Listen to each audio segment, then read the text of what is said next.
नमस्कार दोस्तों, ओम श्री गणेशाय नमः।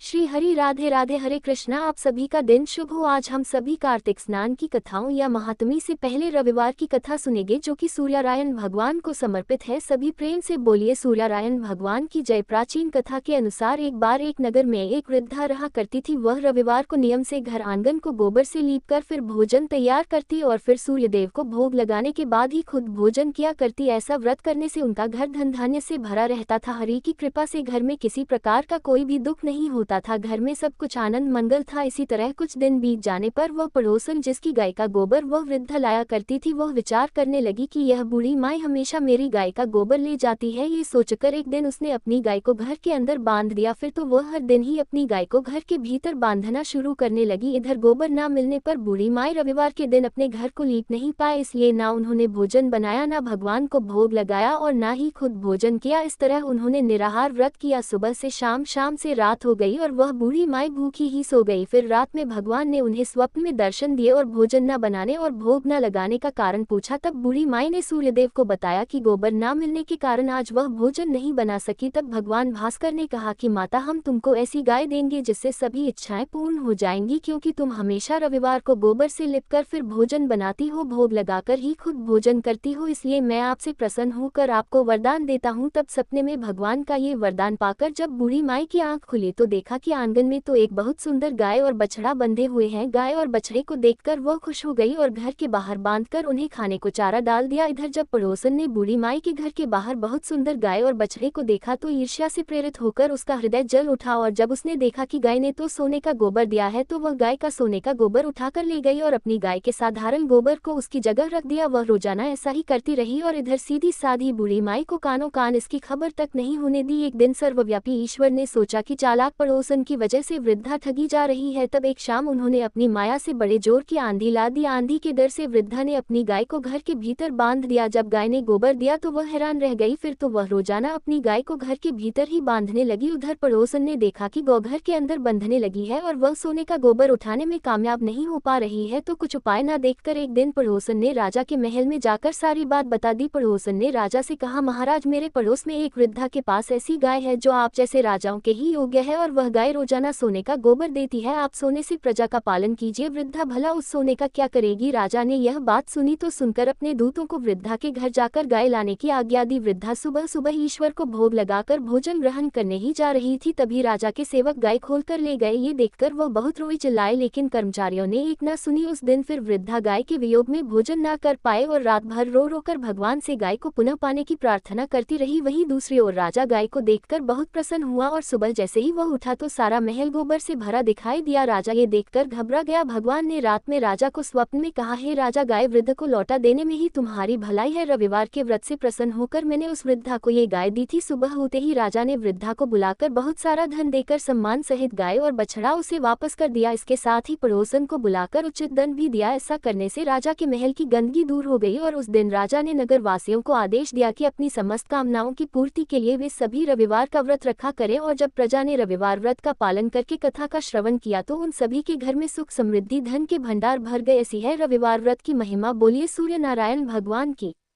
जय। अब सुनिए कार्तिक मास की सीता नित्यनेम की कहानी। इस कहानी को सीता माता कहती थी और प्रभु श्री राम सुना करते थे। एक दिन श्री राम भगवान को किसी काम के लिए बाहर जाना पड़ा तो सीता माता कहने लगी कि भगवान, मेरा तो 12 वर्ष का नित्यनेम है, अब आप बाहर जाएंगे तो मैं अपनी कहानी किसे सुनाऊंगी? तब श्री राम ने कहा कि सीते, आप कुएं की पाल पर जाकर बैठ जाना और वहां पर जो भी औरतें पानी भरने आएंगी उन्हें अपनी कहानी सुना दिया करना। सीता माता कुएं की पाल पर जाकर बैठ गई। तभी एक स्त्री आई। उसने रेशम की जरी की साड़ी पहन रखी थी और सोने का घड़ा ले रखा था। सीता माता उसे देखकर कहने लगी, बहन, मेरा 12 वर्ष का नित्यनेम सुन लो। पर वह स्त्री बोली कि मैं तुम्हारा नित्यनेम सुनूंगी तो मुझे तो घर जाने में देर हो जाएगी और मेरी सास मुझसे झगड़ा करेगी, इसलिए उसने कहानी नहीं सुनी और अपने घर चली गई। लेकिन उसके घर जाते ही उसकी रेशम चरी की साड़ी फट गई, सोने का घड़ा मिट्टी के घड़े में बदल गया। सासू ने देखा तो पूछा, अरे बहू, ये किसका दोष अपने सिर लेकर आ गई है? बहू बोली, माँ जी, कुएं पर एक औरत बैठी थी, उसने अपनी कहानी सुनने के लिए कहा लेकिन मैंने नहीं सुनी, शायद उसी का ये फल मुझे मिला है। बहू की बात सुनकर अगले दिन वही साड़ी और वही घड़ा लेकर सास कुएं की पाल पर गई। सास को वहीं पर सीता माता बैठी मिली तो माता सीता ने कहा, बहन मेरी कहानी सुन लीजिए। सासू बोली, एक बार छोड़ मैं तो 4 बार कहानी सुन लूंगी। तब सीता माता बोली, राम आए लक्ष्मण आए देश के पुजारी आए, नित नेम का नेम लाए आओ। राम बैठो राम तपी रसोई जिमो, राम माखन मिश्री खाओ, राम दूध पताशा पियो, राम सूत के पल का मोठो, राम शाल दुशाला पोठो, राम शाल दुशाला ओढ़ो, राम जब बोलो राम ही राम। राम सवारे सबके काम खाली घर भंडार भरेगे, सबका बीड़ा पार करेंगे। श्री राम जय जय राम। सासू बोली, बहन कहानी तो बहुत अच्छी लगी। फिर कहानी सुनकर सासू घर चली गई और उसकी साड़ी फिर से रेशम जरी की बन गई। मिट्टी का घड़ा भी फिर वापस से सोने के घड़े में बदल गया। बहू ने देखा तो कहने लगी, सासू माँ आपने ये सब कैसे किया? सासू बोली, बहू तू दोष लगाकर आई थी और मैं अब दोष उतार कर आ रही हूँ। बहू ने पूछा कि माँ जी वह कुएं वाली स्त्री कौन है? सासू ने बताया कि वह तो सीता माता थी, वह पुराने से नया कर देती है, खाली घर में भंडार भर देती है, वह लक्ष्मी जी का वास घर में कर देती है और मनुष्य की जो भी इच्छा हो उसे पूर्ण कर देती है। बहू बोली, माँ जी फिर तो ऐसी कहानी मुझे भी सुना दो। सास बोली कि ठीक है तुम भी सुनो। फिर सास ने कहानी शुरू की। राम आए लक्ष्मण आए देश के पुजारी आए, नित नेम का नेम लाया आओ, राम बैठो राम तपी रसोई जिमो, राम माखन मिश्री खाओ, राम दूध बताशा पियो, राम सूत के पल का मोठो, राम शाल दुशाला पोठो, राम शाल दुशाला ओढ़ो, राम जब बोलो राम ही राम। राम सवारे सबके काम खाली घर भंडार भरेगी, सबका बेड़ा पार करेंगे। बोलो श्री राम जय जय राम। कहानी सुनकर बहू बोली, माँ जी कहानी तो बहुत अच्छी है। सासू ने कहा, ठीक है अब से हम इस कहानी को रोज किया करेंगे। अब सास बहू रोज सवेरे उठती, नहाती धोती और पूजा करने के बाद नित्यनेम की सीता माता की कहानी कहती। एक दिन की बात है, उनके यहाँ पड़ोस की एक औरत आए और बोली कि बहन जरा सी आंच तो देना। तो बहू बोली कि आंच तो अभी हमने जलाई ही नहीं। पड़ोसन बोली, तो फिर तुम सुबह 4 बजे से उठकर क्या कर रही हो? तो उन्होंने कहा कि हम तो सुबह सुबह उठकर पूजा करते हैं, फिर सीता माता की नित्यनेम की कहानी कहते हैं। पड़ोसन ने उनकी बात सुनकर फिर कहा कि सीता माता की कहानी कहने से तुम्हें क्या मिला? तब वे दोनों बोली कि सीता माता की कहानी कहने से घर में भंडार भर जाते हैं, सारे काम पूर्ण हो जाते हैं, मन की इच्छा भी पूरी होती है। पड़ोसन ने कहा, बहन अगर ऐसा है तब तो फिर मुझे भी कहानी सुना दो। तब बहू बोली कि ठीक है तुम भी यह कहानी सुन लो। राम आए लक्ष्मण आए देश के पुजारी आए, नित नेम का नेम लाया आओ, राम बैठो राम तपी रसोई जिमो, राम माखन मिश्री खाओ, राम दूध बताशा पियो, राम सूत के बल का मोठो, राम शाल दुशाला पोठो, राम शाल दुशाला ओढ़ो, राम जब बोलो राम ही राम। राम सवारे सबके काम खाली घर भंडार भरेगे, सबका बेड़ा पार करेंगे। श्री राम जय राम। पड़ोसन ने इस कहानी को सुना तो कहने लगी, बहन कहानी तो बहुत अच्छी लगी। अब वह पड़ोसन भी नितनेम सीता माता की कहानी कहने लगी। कहानी कहने से सीता माता ने पड़ोसन के भी धन के भंडार भर दिए। देखते ही देखते अब तो पूरे मोहल्ले में नितनेम की कथा चल पड़ी और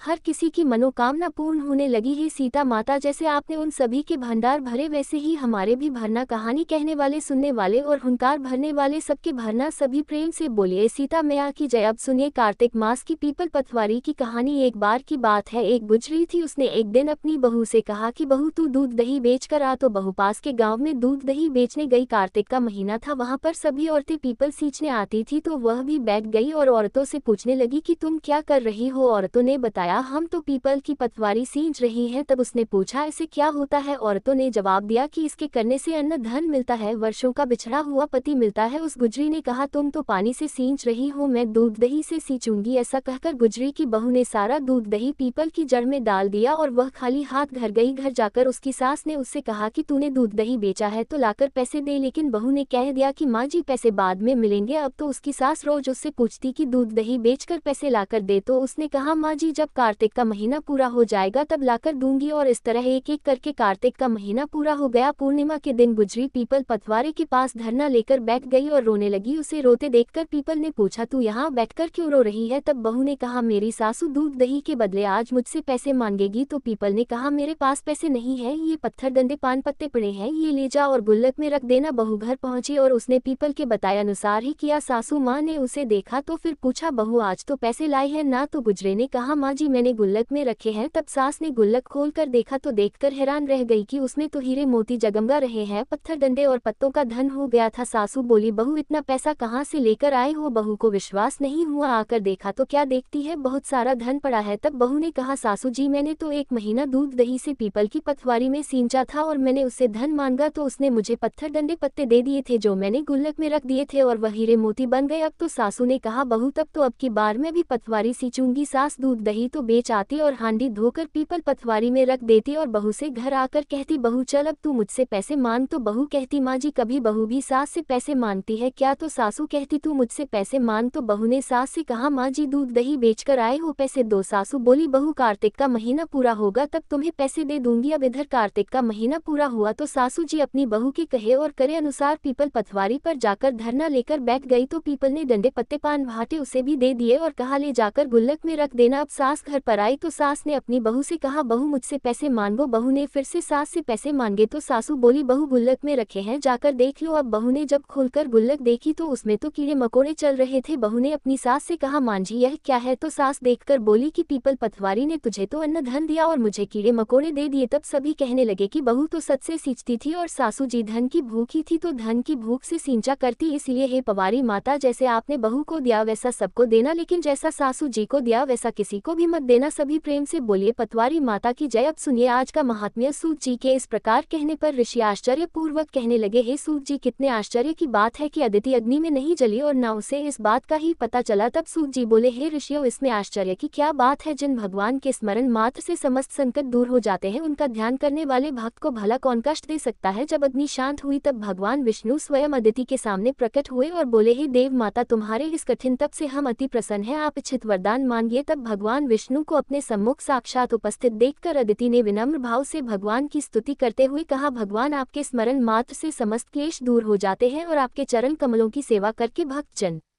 परम सिद्धि को प्राप्त करते हैं। ऐसे भगवान को नमस्कार है। देवता नदी तथा समुद्र आदि सभी कुछ आप ही है, इसलिए आप मेरे पुत्रों की रक्षा कीजिए और निष्कंटक राज्य दीजिए। अदिति के यह वचन सुनकर भगवान कहने लगे, हे देव माता अब मैं पुत्र रूप में तुम्हारे यहाँ जन्म लेकर असुरों का संहार करूंगा। इतना कहकर अपने कंठ की माला अदिति को देकर भगवान अंतर्ध्य हो गए। इसके पश्चात देव माता अदिति अपने आश्रम में चली आई। फिर समय आने पर अदिति ने 1000 सूर्यों के समान तेजस्वी कमल नयन शंख चक्र गदा पद्म कमंडल तथा पीताम्बर धारी मुनियों द्वारा स्तुति किए जाने योग्य भक्तों के प्रिय और दुष्टों के संहार करता भगवान वामन को पुत्र रूप में प्राप्त किया। वामन भगवान को अपने आश्रम में देखकर कश्यप आदि ऋषियों ने भगवान की स्तुति की। तब वामन भगवान कश्यप जी से बोले, हे पिताश्री हम प्रसन्न हैं, आपके समस्त मनोरथ पूर्ण हो। हमने अब तक 2 बार आपके घर में जन्म लिया है और आगे भी जन्म लेंगे। उधर राजा बलि ने दैत्य गुरु श्री शुक्राचार्य जी की अध्यक्षता में बड़ा भारी यज्ञ प्रारंभ कर दिया, जिसमें हवि ग्रहण करने के लिए उन्होंने लक्ष्मी जी सहित विष्णु भगवान का आह्वान किया। उसी समय भगवान वटुक्यानी ब्रह्मचारी के रूप में वहां उपस्थित हो गए। भगवान के बौने ब्रह्मचारी रूप में होते हुए भी ऋषि लोग ज्ञान दृष्टि से उनको पहचान गए। उन्हें देखकर दानव गुरु शुक्राचार्य जी ने राजा बलि को सारी स्थिति से अवगत करा दिया और इसके बाद जो कुछ भी हुआ उसका वृतांत आप सभी कल के अध्याय में सुनिएगा। अब सुनिए श्री तुलसी स्तोत्र पाठ चालीसा और आरती। और मुझे क्षमा कीजिएगा कि इससे पहले कल की वीडियो में आपको तुलसी चालीसा और आरती नहीं सुनाई दी थी। पता नहीं क्या हुआ था कि टेक्निकल एरर था या क्या था, आवाज जाने क्यों बंद हो गई थी, लेकिन आज आपको आवाज पूरी सुनाई देगी। सनातन धर्म में तुलसी को अत्यंत पूजनीय माना जाता है। जिस घर के आंगन में तुलसी होती है वहां कभी कोई कष्ट नहीं आता और मां तुलसी के नाम के उच्चारण मात्र से ही भगवान विष्णु प्रसन्न हो जाते हैं। तुलसी जी में जल चढ़ाने से घर में सुख समृद्धि आती है तथा हर प्रकार के रोग शोक आदि व्याधि से मुक्ति मिल जाती है। तुलसी जी की पूजा करते समय श्री तुलसी स्तोत्र का पाठ जरूर करना चाहिए। ऐसा करने से माता तुलसी जल्द प्रसन्न होती है और माता तुलसी जी की पूजा का भक्तों को 2 गुना फल मिलता है। तो प्रिय श्रोताओं, अब आपको पुनरीकृत तुलसी स्तोत्र का हिंदी अनुवाद सुना रहे हैं। आप सब भी मन में श्रद्धा रखकर तुलसी स्तोत्र का हिंदी अनुवाद सुनिए। देवी तुलसी माँ को मेरा प्रणाम है, मैं आपको नमन करता हूँ। हे विश्व की पालक, आप श्री हरि की परम प्रिय है। हे देवी, आपकी शक्ति के कारण ब्रह्मा से लेकर सभी देवता इस संपूर्ण संसार को बनाए रखने और उसका अंत करने में सक्षम है। इसका अर्थ है कि आपके कारण ही ब्रह्मा जी के साथ अन्य देवता गण सृष्टि के निर्माण, उसके पालन पोषण और विनाश में लगे हुए हैं। देवी तुलसी जी आपको मेरा प्रणाम है, जो जीवन में कल्याण लाती है। उन देवी तुलसी को नमस्कार है जो श्री विष्णु जी की प्रिय है और जो शुभ है। मुक्ति प्रदान करने वाली और समृद्धि प्रदान करने वाली देवी तुलसी को नमस्कार है। देवी तुलसी को नमस्कार है। हे देवी, कृपया मुझे सभी प्रकार के दुर्भाग्य और विपत्तियों से बचाए रखना। हे देवी, आपकी महिमा का वर्णन करना, यहाँ तक कि आपका स्मरण मात्र ही मनुष्य को पवित्र बना देता है। देवी तुलसी जी को प्रणाम। मैं देवी तुलसी को पूरी श्रद्धा के साथ प्रणाम करता हूँ, जो देवियों में सबसे प्रमुख है और जिनका तेजो में रूप है, जिसे देखकर इस नश्वर संसार के सभी पापी अपने पापों से मुक्त हो जाते हैं। देवी तुलसी को मेरा प्रणाम है। इस पूरे विश्व को देवी तुलसी जी ने संरक्षित किया है, जिसमें गतिमान और अचल दोनों प्राणी शामिल हैं। देवी पापी व्यक्ति के सभी पापों को नष्ट कर देती है एक बार जब वे उन्हें देखते हैं और भक्ति के साथ उनके सामने आत्मसमर्पण करते हैं। इसका अर्थ है कि माता तुलसी चर और अचर समेत पूरे जगत की रक्षा करती है और अपने दर्शन मात्र से ही पापी मनुष्यों के सभी पापों को नष्ट कर देती है, या फिर तुलसी जी के दर्शन मात्र से ही पापियों के पाप नष्ट हो जाते हैं। देवी तुलसी को मेरा प्रणाम है। जो भी श्रद्धा के साथ देवी तुलसी के सामने हाथ जोड़कर प्रणाम करते हैं वे इस कलयुग के बंधनों को पार कर जाते हैं और सभी प्रकार के सुख और प्रसन्नता को प्राप्त करते हैं, फिर चाहे वह महिला हो,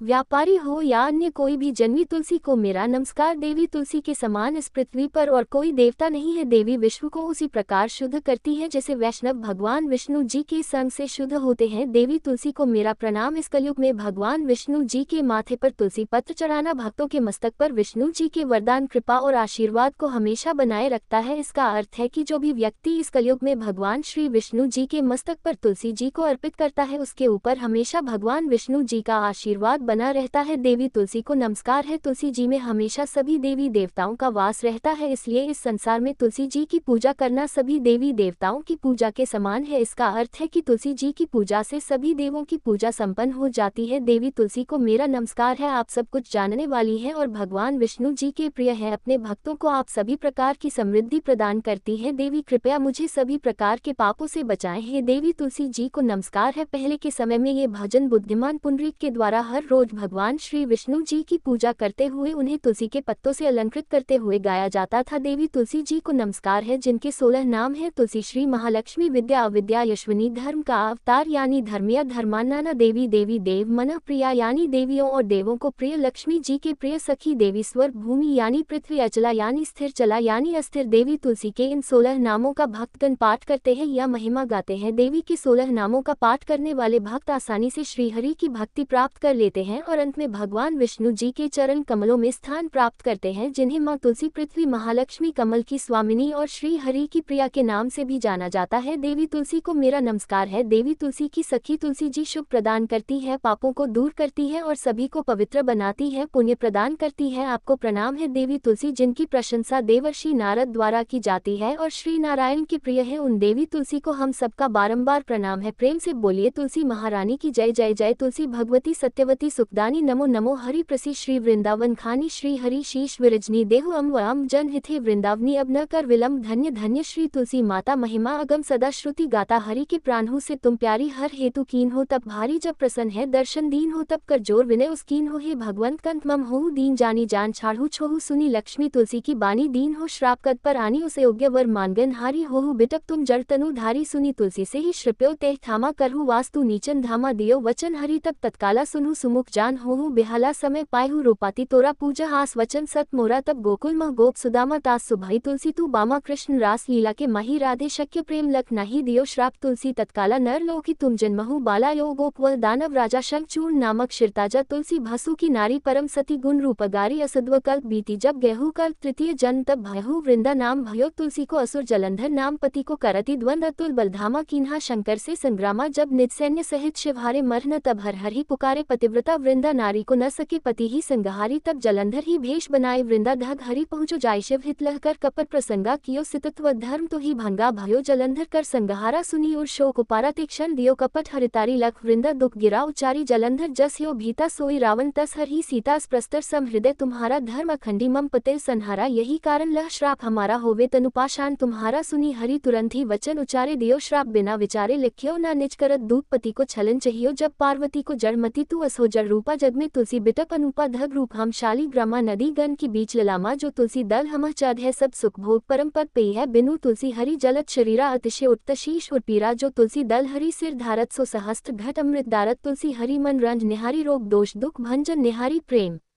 सहित हरि भजन निरंतर, तुलसी राधा में ना अंतर। व्यंजन हो 56 प्रकारा, बिन तुलसी दल न हर प्यारा। सकल तीरथ तुलसी तरु छाही, लहत मुक्ति जन संशय नाह। कवि सुंदर एक हरि गुण गावत, तुलसी निकट सहस गुण पावत। बसत निकट दुर्वासा धामा, जो प्रयास ते पूर्व ललामा। पाठ करल जो नित नर नारी, हो सुख भाह त्रिपुरारी। तुलसी चालीसा पढ़, तुलसी तरु ग्रह धारी। दीप दान कर पुत्र फल पाओ, बंधु नारी। सकल दुख दरिद्र हरिहार, परम प्रसन्न आश धन जन लड़ कर बस। असल पूर्ण अत्र लाह, अभिमत बल जगत महलाह। पूर्ण सब काम जे दल अर्पण पल तुलसी तह सहस बसे हरि राम तुलसी महिमा नाम लग तुलसी सूत सुख राम मानस 40 रचो जगमग तुलसीदास प्रेम से बोलिए तुलसी महारानी की जय तुलसी महारानी नमो नमो हर की बटरानी नमो नमो तुलसी महारानी रानी नमो नमो धन तुलसी पूर्ण तप कीनो शालिग्राम बनी पटरानी नमो नमो तुलसी महारानी नमो नमो हर की पटरानी नमो नमो जाके पत्र मंजरी कोमल श्रीपति कमल चरण लपटानी नमो नमो तुलसी महारानी नमो नमो हरि की पटरानी नमो नमो कौन महीने बोई रानी तुलसी कौन महीने हुई हरियाली नमो नमो तुलसी महारानी नमो नमो हर की पटरानी नमो नमो कौन महीने हुई तेरी पूजा पूजा कौन महीने हुई पटरानी नमो नमो तुलसी महारानी नमो नमो आषाढ़ मास में बोई रानी तुलसी सावन महीने हुई हरियाली नमो नमो तुलसी महारानी नमो नमो हरि की पटरानी नमो नमो कार्तिक मास में हुई तेरी पूजा मंगसिर मास हुई पटरानी नमो नमो तुलसी महारानी नमो नमो हर की पटरानी नमो नमो धूप दीप नैवेद्य आरती पुष्पन की वर्षा बरसानी नमो नमो तुलसी महारानी नमो नमो हर की पटरानी नमो नमो नमो 56 भोग छो व्यंजन बिन तुलसी हरि एक न मानी नमो नमो तुलसी महारानी नमो नमो हरि की पटरानी नमो नमो जो तुलसी को सवेरे गाए श्री कृष्ण के दर्शन पाए नमो नमो तुलसी महारानी नमो नमो नमो हर की पटरानी नमो नमो जो तुलसी को दोपहर गाए खीर खान का भोग लगाए नमो नमो तुलसी महारानी नमो नमो हरि की पटरानी नमो नमो जो तुलसी को सांझ को गाए श्री कृष्ण की आरती उतारे नमो नमो नमो तुलसी महारानी नमो नमो हर की पटरानी नमो नमो जो तुलसी को रात को गाए श्री कृष्ण के चरण दबाए नमो नमो तुलसी महारानी नमो नमो हरि की पटरानी नमो नमो सब सखी मैया तेरो यश गावे भक्ति दान दीजिए महारानी नमो नमो तुलसी महारानी नमो नमो हर की पटरानी नमो नमो तुलसी महारानी नमो नमो हर की पटरानी नमो नमो प्रेम से बोलिए श्री कृष्ण भगवान की जय तुलसी महारानी की जय।